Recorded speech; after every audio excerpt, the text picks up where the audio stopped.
오늘 우리에게 주신 하나님의 말씀은 사도행전 17장 16절에서 34절까지 말씀을 보겠습니다. 계속해서 우리가 사도행전의 말씀을 나누는데요, 17장 16절에서 34절까지의 말씀, 제가 한 절, 여러분이 한 절 읽도록 하겠습니다. 길지만 오늘 본문을 이해하는 게 굉장히 중요하기 때문에 여러분 집중해서 성경을 같이 읽어가시면 좋겠습니다. 16절입니다. 바울이 아덴에서 그들을 기다리다가 그 성에 우상이 가득한 것을 보고 마음에 격분하여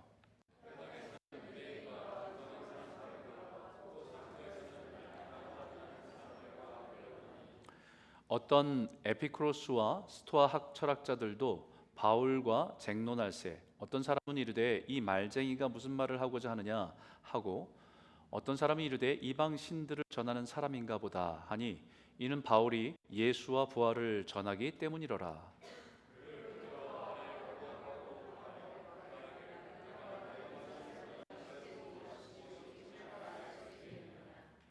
네가 어떤 이상한 것을 우리 귀에 들려주니 그 무슨 뜻인지 알고자 하노라 하니,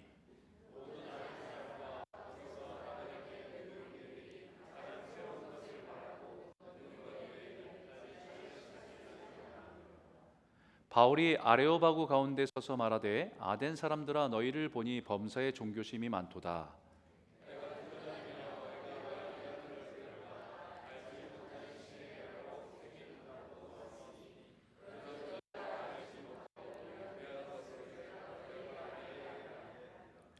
우주와 그 가운데 있는 만물을 지으신 하나님께서는 천지의 주제시니 손으로 지은 전에 계시지 아니하시고,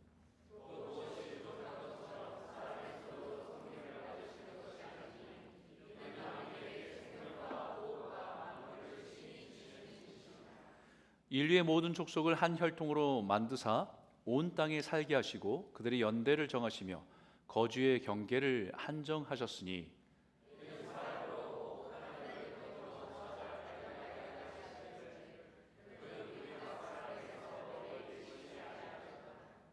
우리가 그를 힘입어 살며 기동하며 존재하느니라. 너희 시인 중 어떤 사람들의 말과 같이 우리가 그의 소생이라 하니,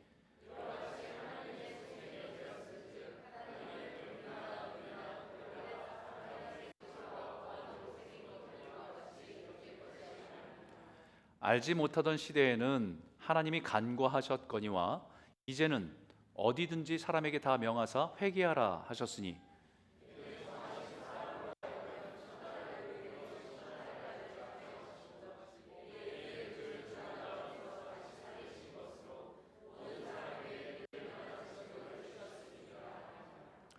그들이 죽은 자의 부활을 듣고 어떤 사람은 조롱도 하고 어떤 사람은 이 일에 대하여 내 말을 다시 듣겠다 하니,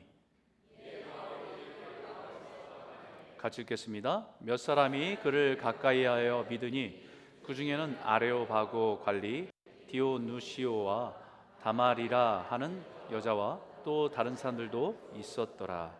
아멘. 요즘에 많은 사람들이 여행을 자유롭게 하기 때문에 여러 군데의 여행 소식들을 듣게 됩니다.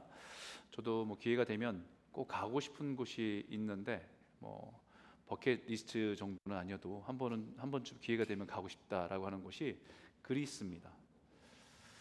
이미 갔다 오신 분들은 너무 이렇게 그런 기억들이 생생하실 텐데, 사도 바울이 2차, 3차 선교 여행의 그런 경로를 따라서 한 번쯤은 이렇게 걷고 싶은, 또 묵상하고 싶은 그런 길들입니다.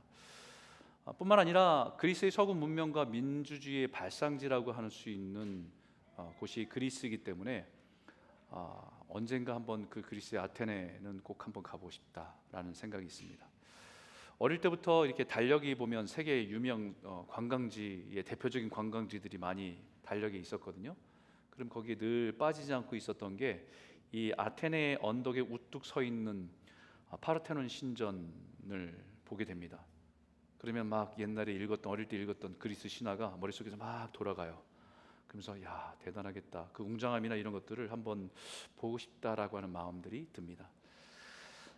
그런데 우리가 역사를 알다시피 그렇게 대단했던 그리스가 로마에 의해서 점령당하죠. 근데 사실은 로마가 힘을 가지고 그리스를 정복했지만 언어와 문화는 오히려 그리스 헬라 문화에 로마가 점령당했다라고 해도 과언이 아닙니다. 특히 이 아테네라고 하는 도시는 철학과 교육의 수도라고 불립니다. 그래서 그 당시에는 그 아테네를 가리켜서 그리스의 학교다라고 불릴 정도였어요. 이 아테네가 헬라 세계의 그냥 단순한 하나의 도시가 아니라 이 헬라 문명의 중심이 되어서 지적으로 문화적으로 수도가 되어 있는 도시가 아테네였기 때문입니다. 그래서 로마가 그리스를 점령하고 AD 1세기에서 로마 제국의 일부에 불과했지만 사실은 문화적으로나 지적으로 영향력을 생각해 보면 이 아테네의 영향력, 그리스의 영향력은 로마에 굉장히 크게 영향을 미치고 있었습니다. 그래서 그 당시만 해도 부유한 로마인들은 아테네에 있는 유명한 철학자들에게 자신의 아들들을 유학을 보내는 게 일반적이었어요. 그 아들들이 뭐 정치계로 어디로 나가든지 어떤 교육을 받고 문화적인 소양을 얻기 위해서 자녀들을 아테네로 보내는, 마치 오늘날 아이비리그 같은 선망하는 그런 곳이 이 그리스 아테네였습니다. 그런데 이 아이러니하게도요, 세계적인 지적인 도시, 철학이 발달한 도시, 이 도시에 우상이 그렇게 많다는 거예요. 사람들이 지식적으로 뭔가 이렇게 똑똑해지고 자기의 지혜를 자랑한다고 한다면 우상하고는 좀 거리를 둘 것 같은데, 오히려 이 아테네에 우상이 엄청나게 많다는 겁니다. 아테네에 있었던 그 당시에 신상의 수가 3만 개 정도가 있었다고 전해져요. 얼마나 많았으면 페트로니우스라고 하는 고대 정치인이자 작가였던 분이 이런 말을까지 했습니다. 아테네에서는 신을 만나는 것이 사람을 만나는 것보다 쉽다. 너무 많은 이 우상들이 너무 많기 때문에 사람을 만나는 것보다 그런 신들을 만나는 게 더 쉽다. 그 한 예로 오늘 본문에 이런 신까지 있잖아요. 알지 못하는 신에게. 온갖 세상에 있는 신들을 다 가져다가 자기들이 섬기고 우상을 섬기고 있는데, 혹시 자기들이 모르는 신이 있을까 봐, 혹시 몰라서 자기들이 우상 섬기지 못해서 진노나 어떤 노여움에 자기들이 해를 입을까 봐 두려워서 이름 모르는 신에게라고 하는 제단을 만들어 놓고 섬기기까지 했다는 겁니다. 그만큼 지식을 중요시 여기면서도 신에 대한 목마름을 가지고 있었다는 것을 증명해 주고 있죠. 그 당시 이 아테네 사람들의 생각과 지식을 지배하고 있던 두 가지의 의식의 흐름이 있습니다. 18절에 잘 표현되어 있는데 같이 한번 읽어보겠습니다. 시작. 어떤 에피쿠로스와 스토아 학자들도 바울과 쟁론할세, 어떤 사람들은 이르되 이 말쟁이가 무슨 말을 하고자 하느냐 하고, 어떤 사람은 이르되 이방 신들을 전하는 사람인가 보다 하니, 이는 바울이 예수와 부활을 전하기 때문이라. 당시 그 시대 그 도시 사람들이 가지고 있는 생각과 가치관을 이해하기 위해서는 좀 고대 철학을 조금 간략하게 설명할 필요가 있는데요. 모든 철학은 그 사람들이 생각하는 어떤 특별한 사람들만 가지고 있는 생각이 아니라, 철학이라고 하는 것은 이 근본적인 질문에 대한 것을 찾기 위한 몸부림이죠. 그 질문은 나는 왜 존재하는가?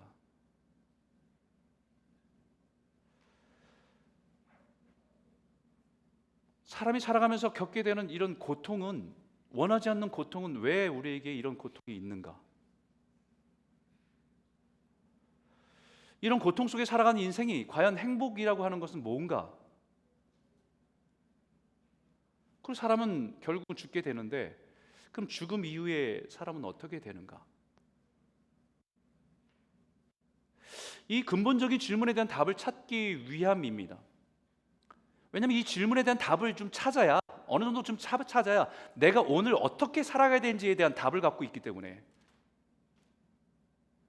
우리가 잘 알고 있는 소크라테스, 플라톤, 아리스토텔레스로 이어진 철학이 대표적으로 그것이 오랫동안 그 헬라 그리스에서 이어져 오다가 이게 흐름들이 큰 두 줄기의 흐름으로 나뉘게 됩니다. 하나는 스토아파고 하나는 에피쿠로스 학파로 나뉘게 돼요. 너무 복잡한 얘기니까 간순하게 얘기하면 에피쿠로스 학파는 인간이 누구인지, 인간이 무엇인지에 대해 설명해서 이들이 이해하고 믿는 것은 인간은 그냥 우연히 모인 물질이다. 그냥 원자처럼 이렇게 우연히 모여서 그냥 물질이 된 것이 이 사람이라는 거 존재죠. 그러니까 죽으면 사라지는 존재야.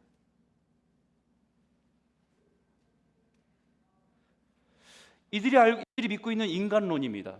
사람이 누구인가? 이들이 믿는 신에 대한 생각은 이거예요. 신은 존재한다. 하지만 인간 사회에 절대 개입하지 않는다. 신은 온 우주를 다스릴 뿐이지 인간 한 사람 한 사람이 살아간 삶에 관심이 없다. 인간은 그냥 먼지처럼 살다가 사라지는 존재다. 그러다 보니까 그러면 그 세계관 속에서 살아가는 인생이 최고의 선이 뭐냐? 그러면 아타락시아라고 하는 건데요. 마음의 평정심을 잃지 않고 너무 인생의 고난에 고통에 집착하지 마라. 인생의 고통이 있는 것은 당연한 건데 거기에 너무 집착하지 마라. 지금 이 순간에 누릴 수 있는 즐거움과 기쁨을 누려라. 그냥 지금 이 순간에 그 즐거움과 이 기쁨을 놓치지 말라는 겁니다. 카르페 디엠, 오늘을 즐겨라라는 말이에요. 이런 것이 다른 것들 혼합되면서 더욱 강력한 쾌락주의로 흘러가게 됩니다. 그래서 당시 로마 제국에 있는 부유한 귀족들에게는 어떻게 생각하고 있냐면 쾌락이 최고의 선이다. 어떤 방법을 통해서라도, 어떤 권력을 통해서도, 어떤 물질을 통해서도 쾌락을 누리고 있는 것이 인생의 최고의 선이다 라고 하는 명분을 만들고 자신들의 이 향락적인 생활 방식을 정당화하게 되는 흐름으로 흘러가게 됩니다. 이 학파의 가장 세속적으로 타락한 모습들이 나타나는 도시가 고린도예요.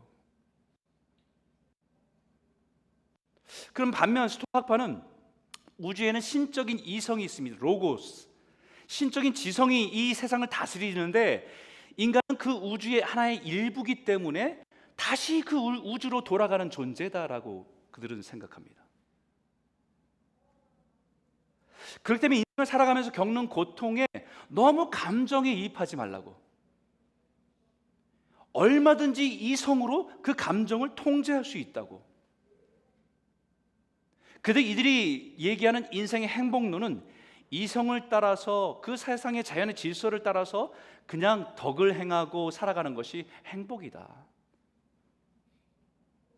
그들도 역시 인생이 죽으면 우주로 다시 흡수되는 존재라고 주장합니다.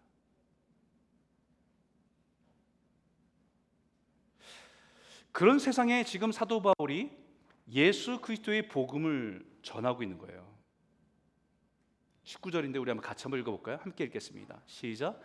그를 붙들어 아레오바고로 가며 말하기를 내가 말하는 이 새로운 가르침이 무엇인지 우리가 알 수 있겠느냐. 바울이 날마다 그들이 살아가는 장터, 사람들이 사고 팔고 막 살아가는 그 모습 속에 들어가서 복음을 전하고 있으니까 그 바울을 데려다가 한번 네가 믿는 바, 네가 생각하는 바를 얘기해보라고 아레오바고에 불러서 세웁니다. 이 아레오바고는 아테네의 파르테논 신전을 내려다보는 언덕에 위치한 곳에서 사람들이 모여서 이것저것 나누고 이야기하는 곳들이 아레오바고예요. 이 아레오바고는 이 단지 사람들이 잘 모이는 곳이 아니라 사람들의 지성과 문화를 말하고 듣는 공론장입니다. 때로는 무엇이 옳은가를 결정하는 도덕적 권위기관이기도 합니다. 때로는 어떤 종교에 대해서 이 종교가 자기 문화 속에 들어오면 이것에 대해서 심의하고 판단해서 우리가 이것을 함께 할 것인지 아니면 거부할 것인지 종교 검열 기관이기도 했습니다. 하나의 법정적인 역할도 했고 새로운 것을 듣는 포럼이 열리기도 하는 장이었습니다.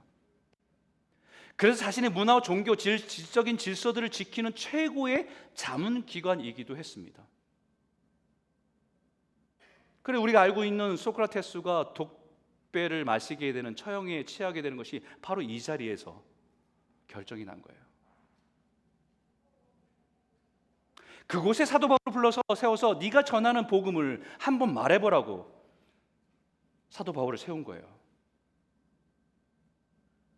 지금 사도 바울이 바레오바고에 서서 그들에게 복음을 전하는 모습은 바로 우리가 살아가는 세상의 한복판에서 복음을 들고 살아가는 우리들의 모습과 같습니다.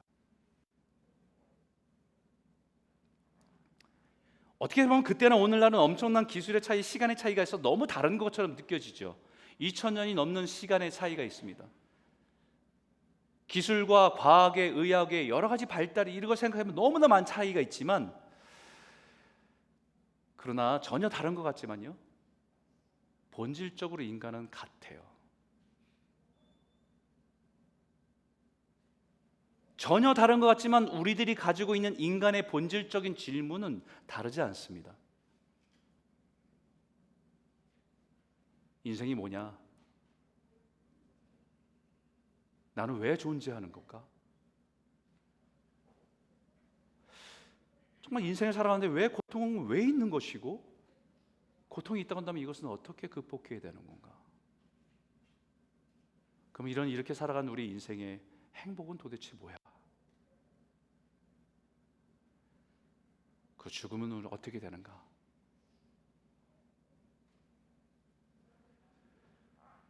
이 질문의 대답을 찾고 있는 것은 2000년 전이나 오늘이나 다를 바 없어요. 똑같습니다. 여기에 대한 나름대로의 답을 찾고 있고, 그 답을 따라서 오늘 내가 어떻게 살아가는지를 결정하기 때문입니다. 아테네를 대표하는 이 두 가지 학파가 2000년 전에 1세기에 아테네에만 존재하는 생각이 아닙니다. 오늘날 이 시대를 살아가는 사람들이 가지고 살아가는 생각의 뿌리입니다.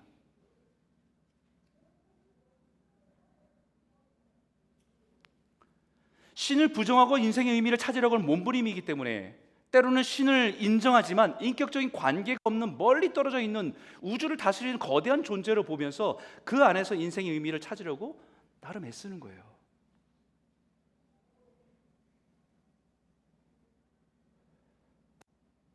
스토아파의 에피쿠로스의 학파의 이야기를 했지만, 사실은 여러분들이 듣다 보면 저거 내가 갖고 있는 생각인데? 라고 하는 부분도 있을 겁니다. 하나님을 믿는데 하나님과의 인격적인 관계가 없어요. 저 멀리 우주를 다스리시는 어떤 존재? 그 하나님은 나에 대해서 관심이 없으신 분? 더 나아가서는 인생 사는 게 뭐 있어? 살다가 그냥 어느 날 사라지는 거겠지.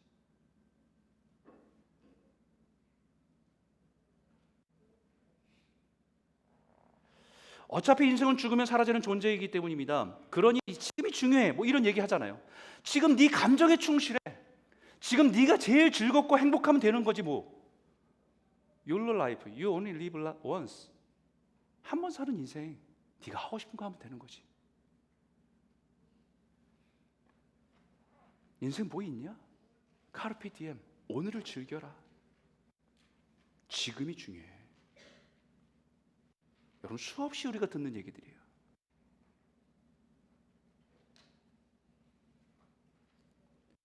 또한 스토아파가 그림처럼 내가 통제할 수 없는 세상에 내가 할 수 있는 것, 덕을 세우고 내 나름대로의 덕을 만들고 의를 만들어 놓고 내가 해야 될 그런 사회적인 의무와 책임을 다하고 살아가면 되지. 남한테 해를 끼치지 않고 그냥 사회적으로 내가 지켜야 될 것도 지켜가며 살아가면 되지. 너무 지나치게 인생의 고통의 감정으로 대입하지 말고 이성적으로 생각하라고. 어차피 모든 사람들 다 그런 거야. 이런 생각의 뿌리들이에요. 스톡파는 그 고통의 문제를, 원인을 욕망이기 때문에 그 욕망을 이성적으로 통제하는 것이 행복이라고 가르쳤습니다. 무소유.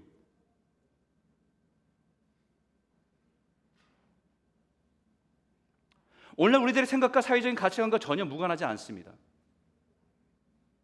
근데 요즘에 한 가지가 더 있더라고요. 지금 이 시대를 가리켜서 이 시대의 흐름이나 이런 사항들을 가리켜서 뭐라고 얘기하냐면 탈종교의 시대다라고 얘기합니다. 되게 멋있게 얘기했는데요, 쉽게 얘기하면 이거예요. 인생이 뭔지 모르겠다, 알 수도 없고 그냥 아무 생각 없이 살자. 하루하루 살아내는 것도 버거운데 인생에 대해서 고민하며 살아갈 여유나 낭만조차 없다. 그냥 하루하루 숨쉬며 살아가는 거지 라고 하는 분들도 엄청 많아요.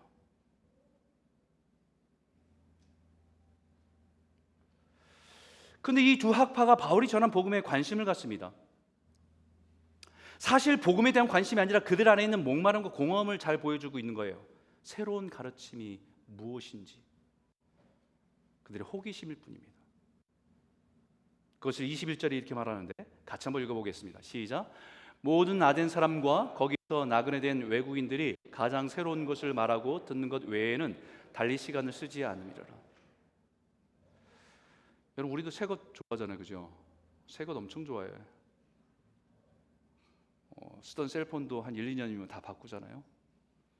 가구와 가전제품도 새 것으로 바꾸고 자동차도 바꾸고.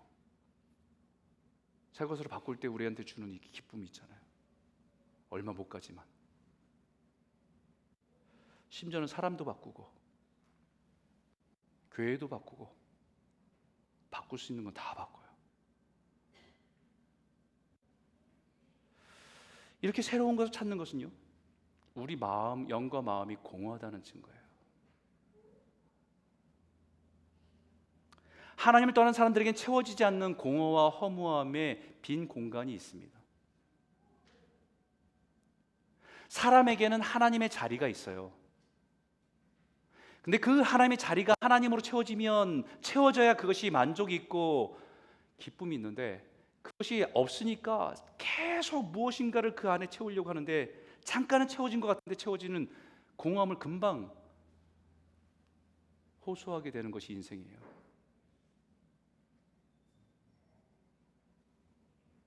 성 어거스틴이 자기 인생의 방황한 시간들, 여러 가지 이단에 쫓아다녔던 시간들, 쾌락으로 쫓아다녔던 시간들을 돌아보면서 나중에 하나님께 돌아와서 이렇게 얘기합니다. 주님, 당신은 우리를 당신을 향하여 만들었기 때문에 우리의 마음이 당신 안에서 쉬기까지는 평안이 없습니다. 막 쫓아서 살았어요. 사람을 쫓아 살았습니다. 어떤 사랑을 애걸하며 살았습니다. 채우려고 채웠는데 그때는 만족하는 것 같은데 그 공간이 채워지지 않는다는 거예요. 주님 안에서만 채움이 있음을 얘기해요. 하나님의 형상 지음받은 사람이기 때문에 하나님의 자리가 비어 있는 것입니다. 그렇기 때문에 무엇인가를 찾고 채우려고 하는 것이 본능입니다. 그 빈자리를 채우려고 끊임없이 몸부림치며 살아갑니다. 새로운 지적인 것을 채워서 자기 만족을 채우든지, 새로운 관계를 통해서 무엇인가를 만족하려 하든지, 오락으로, 즐거움으로, 쾌락으로, 새로운 일을 통해서 그 변화와 기대를 채우려고 하지만 채워지지 않는다는 거예요. 이것에 대해서 파스칼도 동일한 얘기를 합니다. 인간에게 완전한 안식보다 더 견디기 어려운 것은 없다. 열정도, 일도, 오락도, 공부도 이것이 없을 때 밀려오는 자신의 무의미함, 고독함, 불충분함, 나약함, 공허함을 느끼는 거예요. 그의 마음 깊은 게 즉시 권태, 지루함, 우울함, 슬픔, 초조, 절망감들이 막 솟아오른다는 거예요. 이게 인간의 본질이에요. 이 빈 공간을 채우기 위해서 뭔가 열정을, 뭔가 목표를 세우는 그것을 이루기 위해서 열심히 살아가는 것, 그때는 막 뭔가 자기의 삶에 의미가 있는 것처럼 살아가지만, 일도 심지어는 어떤 즐거움으로 막 매진하는 것도, 공부하는 것도, 시간을 분초 단위로 나눠서 열심히 정신없이 살아가는 그 순간도, 근데 그것이 멈췄을 때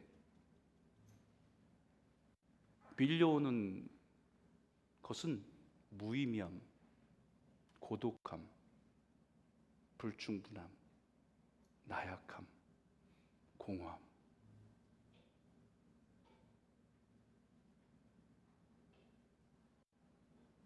이 기쁜 것의 빈자를 채우기 위해서 새로운 것, 재밌는 것, 자극적인 것, 분주한 것들을 끊임없이 채운다는 거예요. 그 공허함과 불안을 극적으로 보여주는 모습이 23절에 있는 모습입니다. 23절 같이 읽을까요? 함께 읽겠습니다. 시작. 내가 두루 다니며 너희가 위하는 것들을 보다가 알지 못하는 신에게라고 새긴 단도 보았으니 그런즉 너희가 알지 못하고 위하는 그것을 내가 너희에게 알게 하노라. 아테네 3만이 넘는 수많은 신전과 제단들이 가득한 도시를 돌아보다가 깜짝 놀란 게 알지 못하는 신에게라고 하는 제단을 만들어 놓고 섬기고 있는 거예요. 세상에 그 세대에서 가장 똑똑하다고 하는 사람들인데 알지 못하는 신 때문에 혹시나 진노나 어떤 두려움들이 있으니 그거라도 만들어 놓고 섬기려고 하는 거예요. 아테네 사람들 얼마나 영적으로 공허한지 불안함에 살고 있는지 깨달았다는 것입니다. 세상이 최고의 지식과 지혜를 자랑하는 그 사람들 안에 하나님이 없는 불안과 두려움 가운데 살아가고 있는 현실을 보게 된 겁니다. 그래서 그들에게 너희는 알지 못하는 그것을 내가 알게 해주겠다고 그러면서 복음을 전합니다. 우주와 그 가운데 있는 만물을 지으신 하나님께서는 천지의 주제시니 손으로 지은 전에 계시지 아니하시고 또 무엇이 부족한 것처럼 사람의 손으로 섬김을 받으시는 것이 아니니 이는 만민에게 생명과 호흡과 만물을 친히 주시는 이심이니라. 그 하나님은, 너희가 생각하는 그 하나님은 우주 저 멀리에 어디 계셔서 우주를 다스리시는 그런 존재가 아니라 모든 만물을 그 하나님께서 지으시고 우리 또한 하나님의 손으로 지음받은 존재로 하나님이 생명 주시고 호흡 주시고 살아가도록 한 존재다라는 거예요. 그 하나님은 살아계시고 역사하셔서 오늘 우리의 삶에 가장 가까이에 계신 분이시다라는 겁니다. 너희가 추구하고 연구하고 찾았던 그 모든 지혜가 다 틀린 것은 아닌데 너희가 자랑하는 그 철학은 마치 무엇과 같은 거냐면 27절에 이렇게 말하죠. 이는 사람으로 혹 하나님을 더듬어 찾아 발견하게 하려 하심이로되 그는 우리 각 사람에게서 멀리 계시지 아니하도다. 마치 하나님을 부정하고 뭔가 진리를 찾으려고 헤매는 사람들의 모습이 방에 불을 꺼놓고 더듬으면서 찾아 헤매는 것과 같다는 겁니다. 하나님의 신의 존재를 부정하고 그러면서 뭔가를 찾으려고 헤매고 있는 그들의 모습들이 불을 꺼놓고 있는 그들의 모습과 같다는 것이에요. 인생을 깊이 생각하고 들여다보면서 우주 만물을 바라보며 생각하고 진리를 찾으려고 하는 그 모습이 마치 불에 꺼진 방에 더듬으면서 그것을 가지고 뭔가 찾았다고 느끼고 만지고 경험한 것을 가지고 자기들이 생각한 것을 가지고 말하고 있는 그들의 모습과 같다는 것입니다.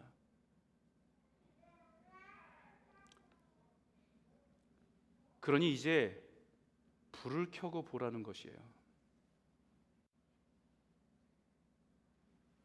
그분이 어둠 가운데 있는 세상에 빛으로 오셨다는 것입니다. 어둠 속에 있는 우리들에게 진리를 보여주고 깨닫게 하기 위해서 이 땅에 오셨다는 것입니다. 그게 예수 그리스도예요. 우리 요한복음 1장 1절 한번 읽어볼까요? 같이 읽겠습니다. 시작. 태초에 말씀이 계시니라 이 말씀이 하나님과 함께 계셨으니 이 말씀은 곧 하나님이시니라. 여러분, 이 말씀이라고 하는 단어가 헬라어 로고스입니다. 스토아 학파들이 얘기하는 그 지적, 우주의 지적인 그것을 로고스라고 불렀던 것이, 그 로고스가, 너희가 생각하는 그 로고스가 육신이 돼서 이 땅 가운데 오신 분이 그 하나님이시다라는 얘기예요.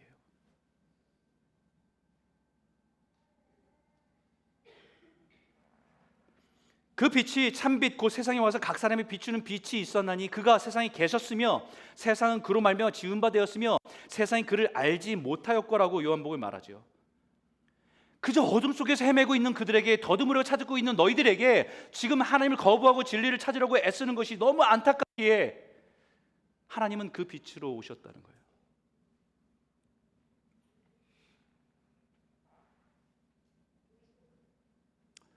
왜 너희가 그렇게 진리를 찾기 위해 고민하고 철학하면 헤매는 줄 아는가? 28절에 왜 하나님을 거부했는데 왜 그렇게 진리를 찾으려고 헤매는 줄 알아? 그 이유에 28절에 이렇게 말하죠. 너희 시인들이 말하는 것처럼 우리가 그의 소생이라. 그렇게 말한 거 그거야. 같이 읽어볼까요? 함께 읽겠습니다. 시작. 우리가 그를 힘입어 살며 기동하며 존재하느니라.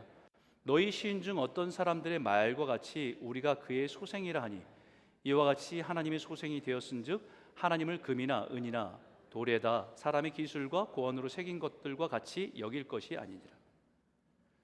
그래, 우리가 그의 소생이야. 너희 유명한 시인이 얘기한 것, 우리가 그의 소생이라고 말한 것처럼, 그래, 우리는 하나님의 형상을 지음받은 존재거든. 그렇기 때문에 하나님을 신을 부정해도 우리는 신을 찾고 있는 거야. 우리 존재의 의미, 내 삶의 의미를 찾기 위해서 그 신을 찾고 있는 모습이 너희들에게 있는 그것이 우리가 하나님의 소생이거든. 그렇기 때문에 그 절대적인 창조주 하나님을 어떤 금이나 은이나 돌이나 사람의 기술과 생각으로 만들 수 있는 것이 아니다. 그러니 너희는 그 하나님을 거부한 거야. 마치 방 안에 불을 꺼놓고 진리를 찾으려고 헤매는 것과 같아. 그래서 지금 다 깨어져 있고 진리를 알려고 해도 알 수가 없게 된 것이고 그 공허함과 허무함을 채울 수 없게 된 것임을 말하고 있습니다. 그 30절에 이렇게 말하죠. 같이 큰 목소리 한번 읽을까요? 시작. 알지 못하던 시대에는 하나님이 간과하셨거니와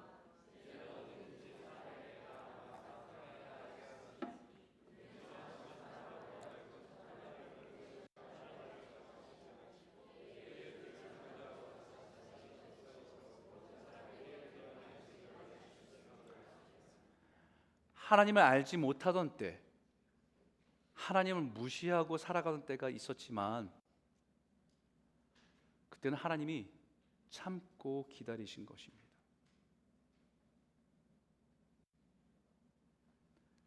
그러나 지금은 명령하십니다. 이제는 하나님께 돌아오라고 명령하십니다. 회개하고 돌이키라고 명령하시는 것입니다. 복음은, 예수 그리스도의 복음은 하나님을 인정하지 않고 하나님을 부정하고 살아가는 그들에게 여기 내가 있다라고 말씀하시면서 보여준 증거로서 우리에게 돌아오라고 부르시는 하나님의 명령입니다. 너희의 잃어버렸던 그 자리로 돌아오라고 부르시는 하나님의 명령입니다. 여기에 그 증거를 말합니다. 그 증거가 예수 그리스도죠. 하나님의 아들을 이 땅에 보내셔서 십자가에 죽게 하시고 다시 살리신 그것이 부인할 수 없는 증거다라고 말씀하십니다. 세상의 역사는 반드시 창조한 날이 있고 반드시 심판 날에 있음을 분명히 말씀하십니다. 에피쿠로스 학파의 말처럼 인생이 죽으면 그냥 사라지고 끝나는 것이 아니라는 거예요. 반드시 심판이 있다는 거예요. 스토아파의 말처럼 이 땅에 살아가면서 나름대로의 덕을 세우고 자기의 의로 살아가는 것으로 끝나지 않는다는 겁니다. 반드시 하나님의 공의의 심판이 있음을 기억하라는 거예요. 죽음으로 끝나는 것이 아니라 그것을 예수 그리스도의 죽음에서 부활하심을 통해서 우리에게 말씀하시는 거예요.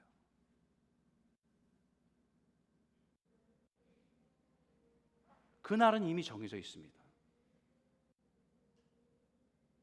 그렇기 때문에 이제는 하나님의 자녀로 원래의 자리로 돌아오라고 명령하시는 것이 예수 그리스도예요. 돌아오라고.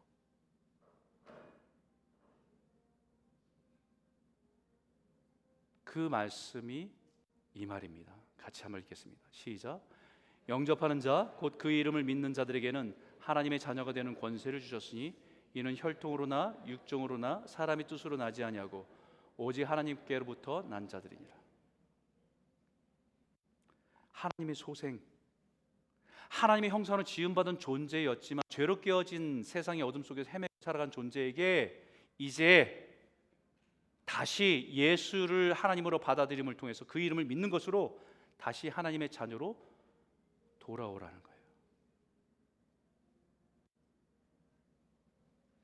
원래 있던 자리로 돌아오라고 명령하시는 것입니다. 회개하고 돌아오라고 명령하시는 것입니다. 오늘 이 명령이 우리를 향한 하나님의 사랑의 애절한 부르심으로 들리고 우리 안에 수많은 우상들을 버리고 오직 하나님만 섬기고 그 은혜 가운데 한 걸음 더 나오시는 저와 여러분 모두가 되시길 주님의 이름으로 축복합니다. 우리 한번 마지막 절 한번 같이 한번 읽어볼까요? 함께 읽겠습니다. 시작. 그들이 죽은 자의 부활을 듣고 어떤 사람은 조롱도 하고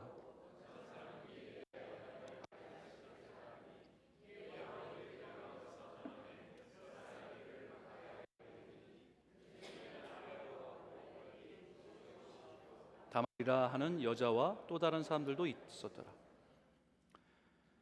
여러분, 복음이 선포되는 곳에는 늘 세 가지 반응이 있어요. 첫 번째는 조롱하고 거부합니다. 두 번째는 다시 듣겠다라고 하는 거예요. 세 번째는 가까이 하고 믿고 따르겠다라는 겁니다. 첫 번째 조롱하고 거부한다는 것은 거절하겠다는 겁니다. 내 안에 하나님이 아니라 내가 주인이고 내가 하고 싶은 대로 살아가겠다고 결정하는 거예요. 에피쿠로스 학파의 가르침처럼 한 번 사는 인생, 내 마음대로 내 즐거움과 만족을 위해 살아가다가 죽음과 함께 사라질 것이라고 결정하는 겁니다. 나는 하나님이 있다는 것들을 믿지 못하겠다고 한들 나와 무슨 상관이 있는가? 나는 모르겠다. 그냥 이렇게 살겠다라고 하는 거예요. 리젝트, 거절입니다.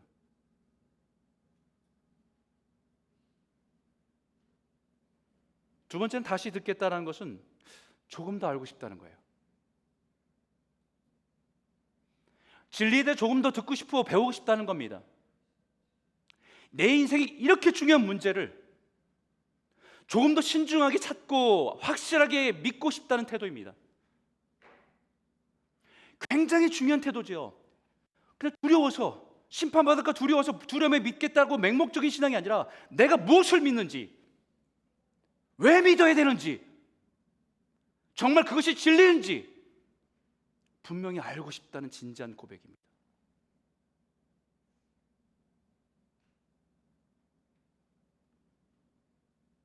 그런데 여기에 위험도 있어요.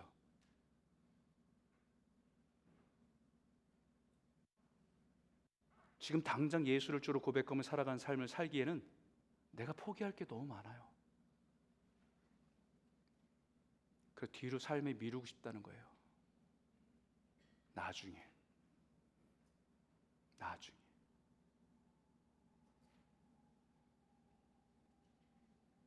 나중에 병들면 그때 가서 생각해 보게.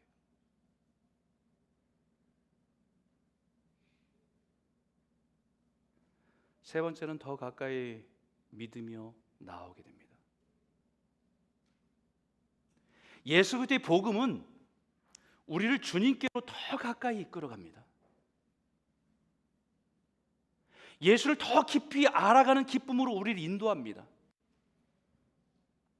주님과 함께 동행하며 살아가는 그 은혜를 누리고 다시 주님 오시는 주님을 기다리며 살아가는 그 자리를 우리를 한 걸음 한 걸음 이끌어 가십니다.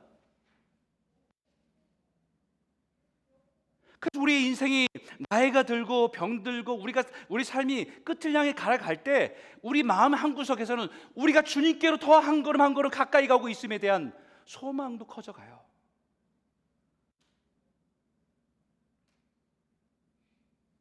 이 세상이 완전하지 않고 영원하지 않다는 것을 알기에 주님이 다시 오시는 그날이 가까이 오고 있음에 대한 소망들이 점점 커져갑니다.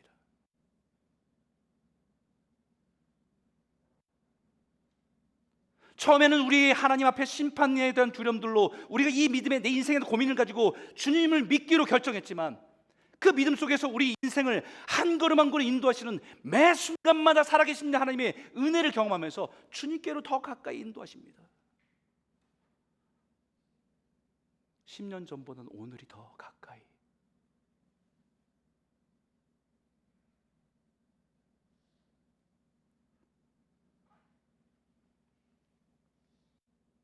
여기에 그 중에는 아레오바고 관리 디오누시오와 다말이라 라고 하는 여자가 또 다른 사람들이 있었더라.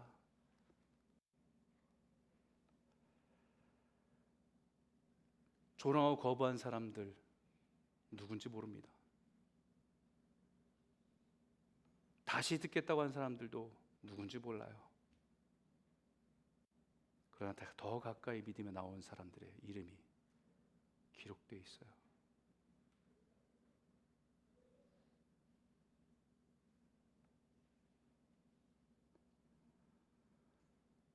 여러분들은 어디에 서 있습니까?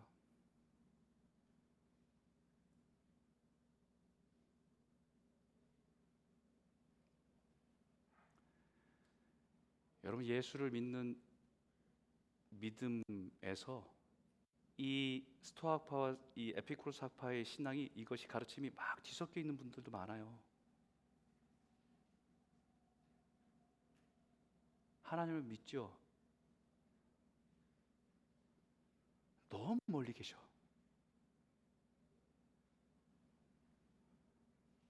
나와의 관계가 없어요. 그게 무신론보다 더 무서운 이신론이라고 하는 겁니다.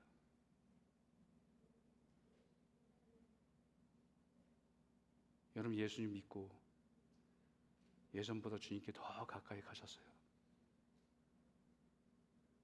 매일 매 순간 주님이 나와 함께 계심을 누리며 살아가십니까? 나이 들어감이 슬프기만 하는 것이 아니라 주님께 더 가까이 가는 소망을 갖게 하십니까?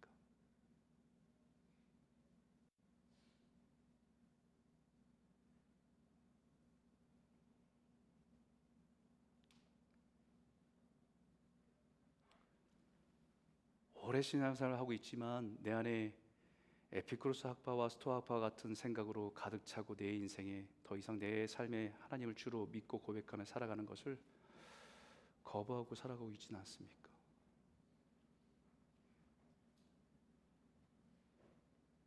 내가 세운 덕, 내가 세운 의, 그냥 해야 끼치지 않고 이것만 이루고 세우고 하면 되지.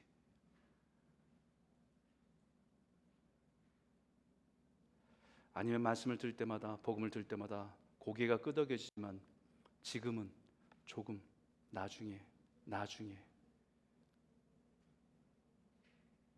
미루며 살아가고 있지는 않습니까?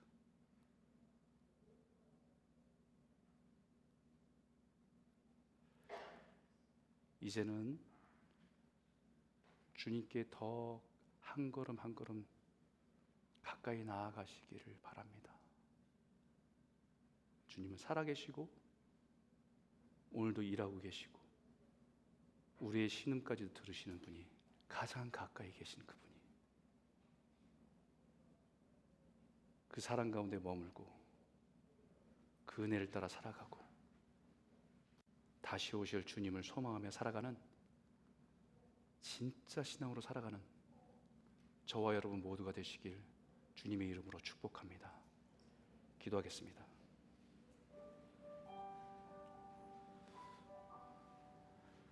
이 시간 한번 같이 기도하죠. 하나님, 우리가 살아가는 이 세상이 지식과 지혜가 너무 가득한 세상을 살아갑니다. AI한테 물어봐도 너무 많은 지식들을 정확하게 알려줘요. 그런데 하나님 없이 살아가는 이 세상이 얼마나 미련한지, 우린 하나님 없이는 이 모든 것들을 벗어날 수 없음을 깨닫게 하여 주십시오.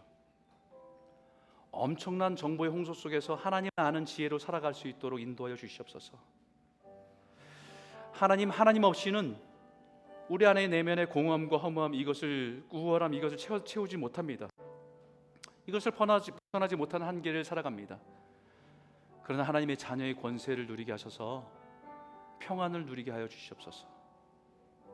예수 그리스도의 복음 앞에 정직하게 서게 하셔서 그 십자가의 복음으로 더 가까이 나아가 하나님의 사랑과 은혜 안에 머물고 그것을 누리는 신앙으로 설 수 있도록 우리를 인도하여 주실 줄 믿습니다. 우리 한번 같이 말씀을 기억하며 기도하기 원합니다. 함께 기도하겠습니다. 하나님 아버지 감사합니다. 하나님 오직 이 말씀을 통해서 우리가 살아가는 우리의 신앙을